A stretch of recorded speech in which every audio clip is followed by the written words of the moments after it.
ദൈവനാമത്തിന് മഹത്വം ഉണ്ടാകട്ടെ.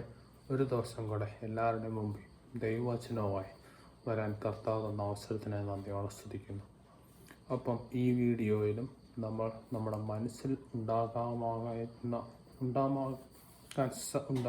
മനസ്സിലുണ്ടാകാൻ സാധ്യതയുള്ള ചോദ്യങ്ങളാണ് ഡിസ്കസ് ചെയ്യുന്നത്. അപ്പം ഇത്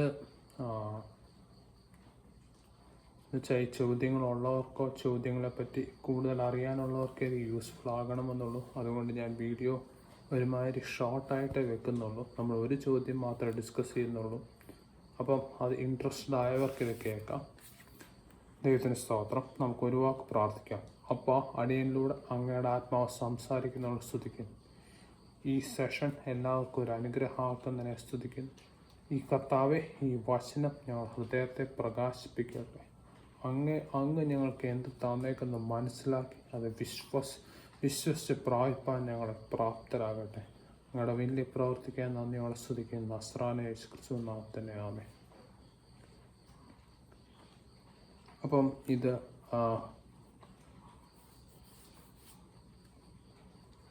ഞാൻ നേരത്തെ പറഞ്ഞ പഴയ വീഡിയോയുടെ ഒരു ഫോളോ അപ്പാണ്.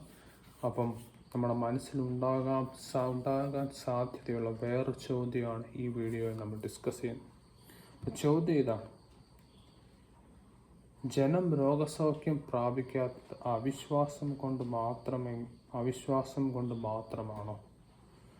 ദൈവവചനത്തിൽ തന്നെ ജനം രോഗസൗഖ്യം പ്രാപിക്കാത്ത ഉദാഹരണങ്ങൾ നാം കാണുന്നില്ലേ?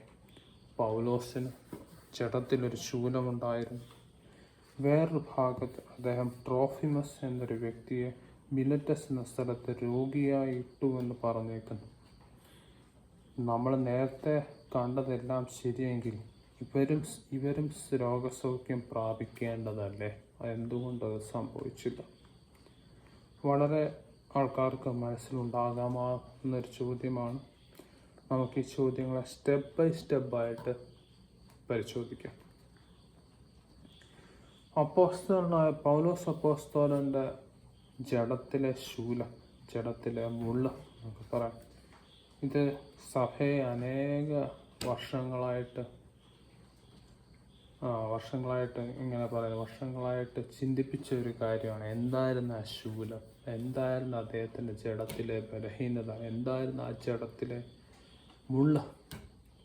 അപ്പം അതിനെപ്പറ്റി വളരെ ഡീറ്റെയിൽഡായിട്ട് പോകാൻ ഞാൻ ഇപ്പോൾ ആഗ്രഹിക്കുന്നില്ല. കാരണം നമ്മൾ ഫോക്കസ് അതല്ല. പക്ഷേ ഇത് മനസ്സിലാക്കാൻ വേണ്ടി എനിക്ക് തോന്നുന്നു കർത്താവിനാൽ വളരെയധികം ഉപയോഗിക്കപ്പെട്ട അപ്പോസ്തലനായ സ്മിത്ത് വിഗിൾസ്വർത്തിൻ്റെ വാക്കുകൾ നമുക്ക് പ്രയോജനകരം ആയിരിക്കുമെന്ന് എനിക്ക് തോന്നുന്നു. ഇതിനെപ്പറ്റി അദ്ദേഹം എന്ത് പറഞ്ഞേക്കുന്നു, ഈ പൗലോസിൻ്റെ ശൂലം അഥവാ ജഡത്തിലെ മുള്ളെ പറ്റി അദ്ദേഹം എന്ത് പറഞ്ഞേക്കുന്നു നമുക്ക് പരിശോധിക്കാം. അപ്പോൾ അദ്ദേഹത്തിൻ്റെ ഒരു പുസ്തകത്തിൽ നിന്ന് ഞാനൊരു ഇൻസിഡൻറ്റ് കണ്ടു. അദ്ദേഹം രോഗിയായ ഒരു സ്ത്രീയെ കാണാൻ പോയി. അപ്പോൾ അതിനോട് ബന്ധപ്പെട്ട് അദ്ദേഹം എഴുതിയേക്കുന്ന ആ ബുക്കിൽ നിന്നുള്ള അതേ വാക്കുകൾ ഞാൻ മലയാളത്തിൽ ട്രാൻസ്ലേറ്റ് ചെയ്ത് പറയാം. നമുക്കത് യൂസ്ഫുൾ ആയിരിക്കുമെന്ന് വിചാരിക്കുന്നു. അദ്ദേഹത്തിൻ്റെ വാക്കുകളാണ്: ഞാൻ രോഗിയായിരുന്ന ഒരു സ്ത്രീയെ, അനേക വർഷങ്ങളെ രോഗത്താൽ ഭാരപ്പെട്ടിരുന്ന സ്ത്രീയെ കാണാൻ പോയി.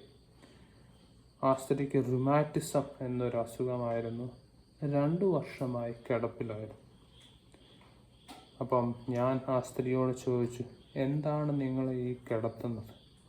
അപ്പം സ്ത്രീ മറുപടി പറഞ്ഞത്, ഞാൻ ചിന്തിച്ചിട്ട് എനിക്ക് മനസ്സിലായി, എനിക്ക് ജഡത്തിലൊരു ശൂലം.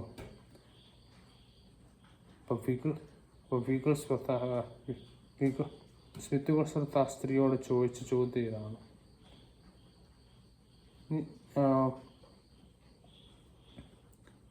നീതിയുടെ ഏത് ലെവലിലോട്ട് നിങ്ങൾ എത്തി നിങ്ങൾക്ക് ഈ ജഡത്തിൽ ശൂലം കിട്ടാൻ? ഇംഗ്ലീഷിൽ കുറച്ച് ക്ലിയർ ആണ്. To what wonderful degree of righteousness have you attained that you have to have thorn the flesh? ഈ ദൈവിക വെളിപ്പാടുകളുടെ പിന്നെ അടുത്ത ചോദ്യത്തെ ഞാൻ ചോദിച്ചതാണ്: ദൈവിക വെളിപ്പാടുകൾ അത്ര ആധിക്യം നിങ്ങൾക്കുണ്ടാവും, നിങ്ങൾ പൊങ്ങിപ്പോകാൻ സാധ്യത വരുത്താൻ മാത്രം ദൈവിക വെളിപ്പാടുകൾ അത്ര ആധിക്യം നമുക്കുണ്ടാകും. ഒരു കൂടെ ഞാൻ പറയാം. ഈ വിഗിൾസ്വർത്ത് എന്ന അപ്പോസ്തലൻ രോഗിയായ സ്ത്രീയെ കാണാൻ പോയി. റുമാറ്റിസം എന്ന രോഗമായിരുന്നു. 2 വർഷമായിട്ട് ഒരു കിടപ്പിലായിരുന്നു. അപ്പോൾ ആ സ്ത്രീ അദ്ദേഹത്തോട് പറഞ്ഞു, എനിക്ക് ജഡത്തിൻ്റെ ഒരു ശൂലമുണ്ട്, അതുകൊണ്ടാണ് ഞാൻ ഈ രോഗത്താൽ ബാധിക്കുന്നത്. അദ്ദേഹത്തിൻ്റെ മറുപടി വളരെ ശ്രദ്ധേയമാണ്. എൻ്റെ മറുപടിയല്ല, അദ്ദേഹത്തിൻ്റെ മറുപടി. നിങ്ങൾ ജഡത്തിൽ ശൂലം നിങ്ങൾ കിട്ടാനും മാത്രം നിങ്ങൾ നീതിയുടെ ഏത് ലെവലാണ് നിങ്ങൾ പ്രാപിച്ചിരിക്കുന്നത്? To what wonderful degree of righteousness have you attain that you have have thorn in the flesh. പിന്നെ അദ്ദേഹം ചോദിച്ച ഇതാണ്, നിങ്ങൾ പൊങ്ങാനും മാത്രം, നിങ്ങൾ വളരെയധികം പൊങ്ങിപ്പോവാനും മാത്രം നിങ്ങൾക്ക് ദൈവിക വെളിപ്പാടുകളുടെ അത്രയധികം ആധിക്യം നിങ്ങൾ പ്രാപിച്ചു. ഇതാണ് അദ്ദേഹം ചോദിച്ച ചോദ്യം. ഇവിടെ നമുക്ക് ഇഷ്യൂ മനസ്സിലാക്കാം. ജനം പൗലോസ് അപ്പോസ്തലൻ്റെ ലെവലിലാണെന്ന് ചിന്തിക്കുന്നു. പൗലോസ് അപ്പോസ്തലൻ ഇത് രണ്ടും പറഞ്ഞു.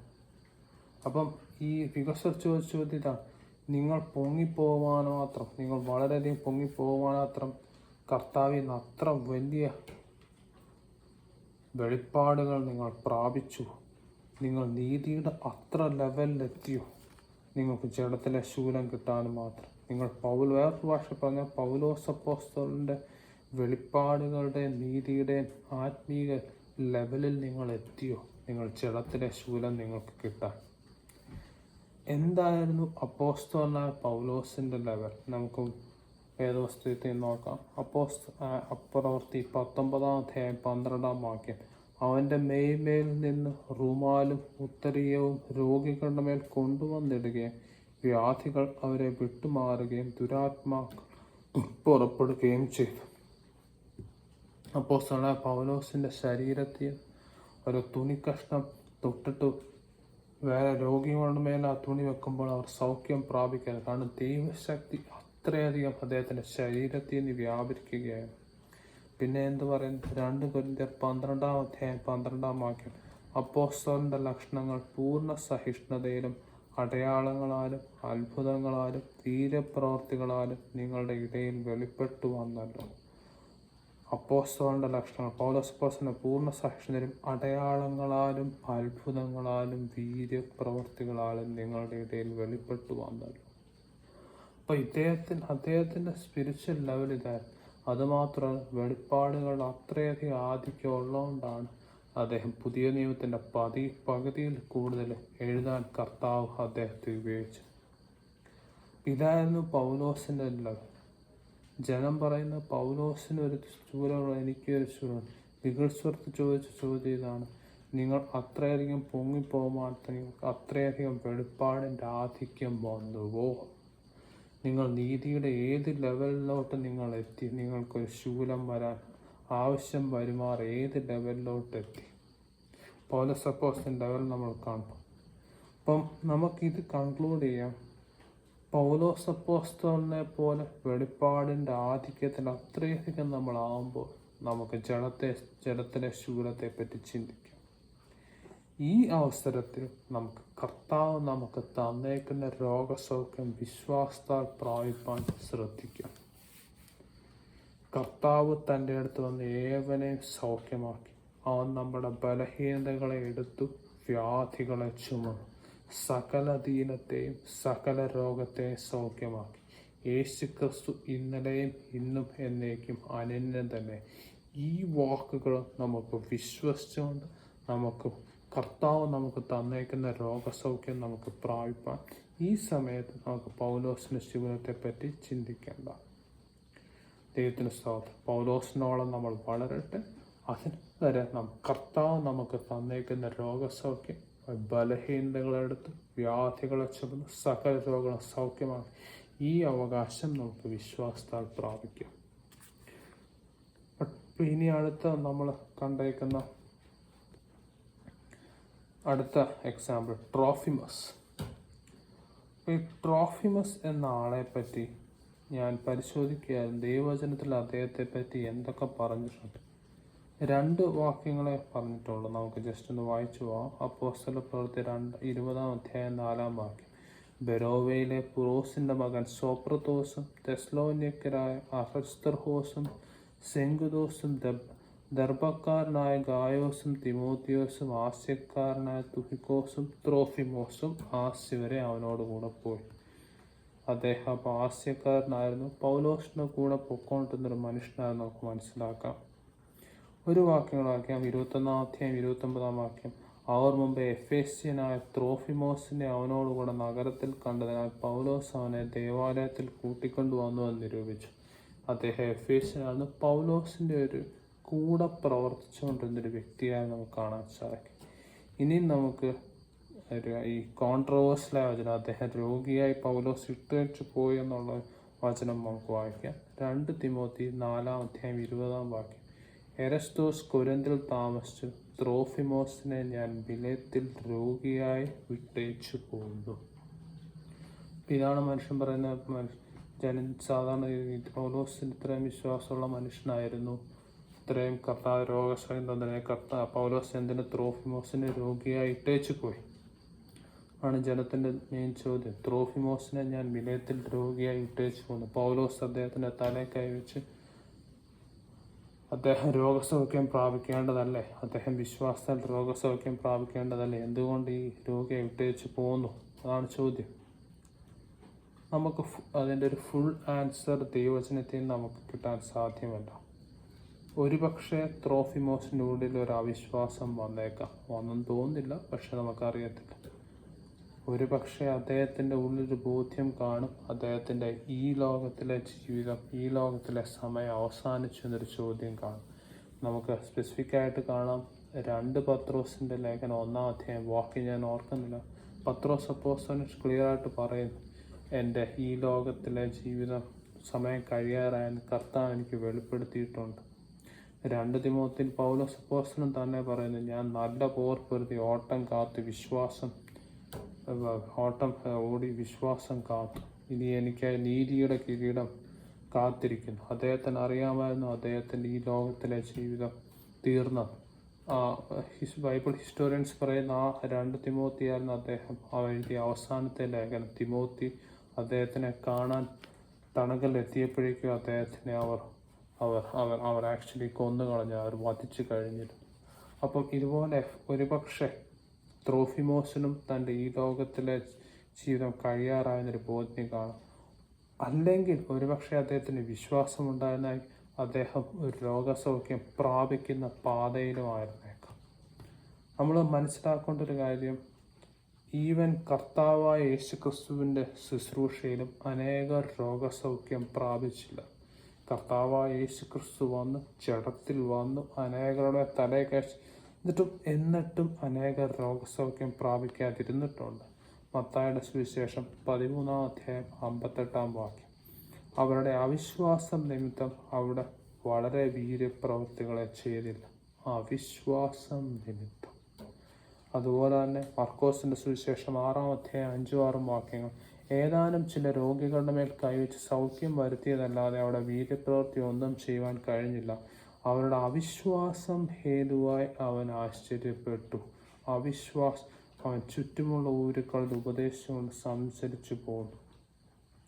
വേറെ ഭാഷ പറഞ്ഞാൽ കർത്താവിൻ്റെ അടുക്കൽ രോഗസൗഖ്യത്തിന് വന്നവനോട് കർത്താവ് പറഞ്ഞില്ല, എൻ്റെ ഹിതമല്ല നിന്നെ സൗഖ്യമാക്കാതിരിക്കുകയെന്നൊന്നും പറഞ്ഞില്ല. പക്ഷേ കർത്താവ് സകല ദീനങ്ങളെയും സകല രോഗങ്ങളെയും സൗഖ്യമാക്കി. എന്നാൽ അവിശ്വാസം നിമിത്തം അനേകർ രോഗസൗഖ്യം പ്രാപിച്ചില്ല എന്നുള്ളതാണ് വസ്തുത. അവിശ്വാസം നിമിത്തം രോഗസൗഖ്യങ്ങൾ പ്രാപിക്കാത്ത കേസുകൾ കർത്താവായ യേശുക്രിസ്തുവിൻ്റെ ശുശ്രൂഷയിലും ഉണ്ടായിട്ടുണ്ട്. അതുമാത്രമല്ല, വേറെ കാര്യം നമ്മൾ മനസ്സിലാക്കേണ്ടത്, എല്ലാ കേസിലും രോഗസൗഖ്യം ഇമ്മീഡിയറ്റ് ആയിരുന്നില്ല. പലപ്പോഴും യേശു കർത്താവ് തലയിൽ കഴിക്കുമ്പോൾ മനുഷ്യർക്ക് രോഗസൗഖ്യം പ്രാപിച്ചിരുന്നെങ്കിലും എല്ലാ കേസിലും രോഗസൗഖ്യം ഇമ്മീഡിയറ്റ് ഇൻസ്റ്റൻറ്റ് ആയിരുന്നില്ല. അതിനുള്ള ഒരു ഉദാഹരണം നമുക്ക് വായിക്കാം. മർക്കോസിൻ്റെ സുവിശേഷം 8-ാം അധ്യായം 24-ാം വാക്യം. അവൻ മേൽപോട്ട് നോക്കി, ഞാൻ മനുഷ്യരെ കാണുന്നു, അവർ നടക്കുന്നത് മരങ്ങൾ പോലെ അത്രേ കാണുന്നത് എന്ന് പറഞ്ഞു. മനുഷ്യരെ കാണുന്നു, അവർ നടക്കുന്നത് മരങ്ങൾ പോലെ അത്രേ കാണുന്നത് എന്ന് പറഞ്ഞു. അപ്പോൾ അദ്ദേഹത്തിന് അന്ധനായ മനുഷ്യനായിരുന്നു. കർത്താവ് എന്തോ ആ ഭാഗം മുഴുവനായിട്ട് വായിച്ചാൽ മനസ്സിലാക്കാം. കർത്താവ് ഒരു ചെളിയിൽ തുപ്പിയിട്ട് അദ്ദേഹത്തോട് പുരട്ടി ഒരു പുഴയെ വന്ന് കഴുകിയിട്ട് വരാനൊക്കെ പറഞ്ഞു. അപ്പം അതെല്ലാം ചെയ്ത് കഴിഞ്ഞ് അദ്ദേഹത്തിന് ഒരു പാർഷ്യൽ ഹീലിംഗ് അദ്ദേഹം പ്രാപിച്ചു. മനുഷ്യരെ കാണുന്നു, അവർ മരങ്ങളെപ്പോലെ നടക്കുന്നു എന്ന് പറഞ്ഞു. കർത്താവ് അദ്ദേഹത്തോട് വീണ്ടും ഒരിക്കൽ കൂടെ എന്തോ ഒരു കാര്യം കൃത്യം ചെയ്യാൻ പറഞ്ഞു. അദ്ദേഹം പൂർണ്ണ രോഗസൗഖ്യം പ്രാപിച്ചു. വേറെ പ്രശ്നം, ആദ്യം അദ്ദേഹത്തിന് ഇമ്മീഡിയറ്റ് ഇൻസ്റ്റൻറ്റ് ഹീലിംഗ് ആയിരുന്നില്ല. പക്ഷേ ഒരു കാര്യം നമുക്കറിയാം, കർത്താവ് തൻ്റെ അടുത്തിൽ വരുന്നവന്, വിശ്വാസം വന്നവനെ എല്ലാം സൗഖ്യമാക്കിയിട്ടുണ്ട്. അവൻ്റെ സകല വ്യാധികളും രോഗങ്ങളും കർത്താവ് സൗഖ്യമാക്കിയിട്ടുണ്ട്. യേശു ക്രിസ്തു ഇന്നലെയും എന്നും എന്നേക്കും അനന്യം തന്നെ.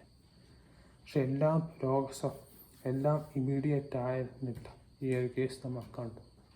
അപ്പോൾ ത്രോഫിമോസിൻ്റെ കേസ് നമുക്കറിയത്തില്ല. ഒരുപക്ഷെ അദ്ദേഹത്തിൻ്റെ ഉള്ളിൽ അവിശ്വാസം വന്നെന്ന് തോന്നുന്നില്ല. അദ്ദേഹം പൗലോസിന്റെ കൂടാണെന്ന ആളാണ്. ഒരുപക്ഷെ അദ്ദേഹത്തിനുള്ളിൽ കർത്താവ് ഒരു ബോധ്യം കൊടുത്താണ് ഈ ലോകത്തിലെ അവസാന നാളുകളാണെന്നൊരു ബോധ്യം കൊടുത്താണ്. അല്ലെങ്കിൽ അദ്ദേഹം വിശ്വാസത്തിൽ നിന്ന് കാണും. അദ്ദേഹത്തിൻ്റെ ഒരു പാർഷ്യൽ ഹീലിംഗ് വന്ന് അദ്ദേഹം ഫുൾ ഹീലിങ്ങിലോട്ട് അദ്ദേഹം വിശ്വാസത്താൽ പോകുന്നൊരു സമയമായിരിക്കും. എന്താണെന്ന് നമുക്കറിയത്തില്ല. പക്ഷെ നമുക്കൊന്നറിയാം, കർത്താവ് തൻ്റെ അടുക്കൽ വന്നതിനെ എല്ലാവരെയും സൗഖ്യമാക്കിയിട്ടുണ്ട്, സൗഖ്യമാക്കുന്നുണ്ട്, സൗഖ്യമാക്കുകയും ചെയ്യും. ജനത്തിൻ്റെ അവിശ്വാസം കാരണം രോഗസൗഖ്യം പ്രാപിക്കാത്ത കേസുകളുണ്ട്. എല്ലാ ഹീലിങ്ങും ഇമ്മീഡിയറ്റ് ഇൻസ്റ്റൻ്റ് ആയിരിക്കണമെന്നില്ല. പക്ഷേ കർത്താവ് നമ്മുടെ സകല വ്യാധികളും സകല രോഗങ്ങളും സൗഖ്യമാക്കിയിട്ടുണ്ട്. അവൻ നമ്മുടെ സകല ബലഹീനതകളും വ്യാധികളും ചുമത്തുന്നു. അവൻ്റെ അടിപ്പിടരാൽ നമുക്ക് സൗഖ്യം വന്നുണ്ട്. ഈ സത്യങ്ങളാൽ നാം നിയന്ത്രിക്കപ്പെട്ടെ. ഈ സത്യങ്ങൾ നമ്മുടെ വിശ്വാസം വർദ്ധിപ്പിക്കട്ടെ. അതിനാൽ നമുക്ക് വിശ്വാസത്തോടെ നമുക്ക് രോഗസൗഖ്യം പ്രാപിക്കാം. നമുക്ക് ഒരു വാക്ക് പ്രാർത്ഥിച്ച് നമുക്ക് അവസാനിപ്പിക്കാം. അപ്പോൾ ഈ ക്വസ്റ്റ്യൻസ് ഡിസ്കസ് ചെയ്യാൻ സഹായിച്ച കൃപയ്ക്കായി സ്തുതിക്കുന്നു. അപ്പോൾ പലപ്പോഴും കർത്താവെ, ഈ ചോദ്യങ്ങളാൽ നമ്മുടെ വിശ്വാസം കുറഞ്ഞു പോകുന്നു. നമുക്കറിയാം, അപ്പോൾ അങ്ങയുടെ അടുക്കൽ വരുന്ന ഏവനെയും സൗഖ്യമാക്കുന്നു. യേശു ക്രിസ്തു ഇന്നലെയും എന്നും എന്നേക്കും അനന്യം തന്നെ. അങ്ങയുടെ അടിപ്പിടരാൽ നമുക്ക് സൗഖ്യം വന്നിരും. ബലഹീനതകളെ എടുത്ത് വ്യാധികളെ ചുമന്ന് അവൻ്റെ അടിപ്പിടരാൽ സൗഖ്യം തന്നിരിക്കാൻ സ്ഥിതി പൂർണ്ണ. അപ്പം ഏത് വിശ്വാസത്താൽ പ്രാപിച്ചെടുപ്പാൻ ഞങ്ങളെ സഹായിക്കുമാറാണ്. സകല ബലഹീനതകളെയും സകല വ്യാധികളെയും സകല രോഗങ്ങളെയും അങ്ങ് സൗഖ്യമാക്കിയതിനെ സ്ഥിതി വിശ്വാസത്താൽ പ്രാപിച്ചെടുത്ത് മുന്നോട്ട് പോകാൻ സഹായിക്കുമാറാണ് പ്രാർത്ഥിക്കുന്നത്. എല്ലാം നസ്രായ യേശു ക്രിസ്തു തന്നെയാണ്. Thank you. ഇനി അടുത്ത സെഷനിൽ നമുക്ക് വേറെ ചോദ്യം ഡിസ്കസ് ചെയ്യാം. എല്ലാവർക്കും അനുഗ്രഹമായിട്ട് പ്രാർത്ഥിക്കുന്നു. അതുവരെ good bye. Thank you. God bless you.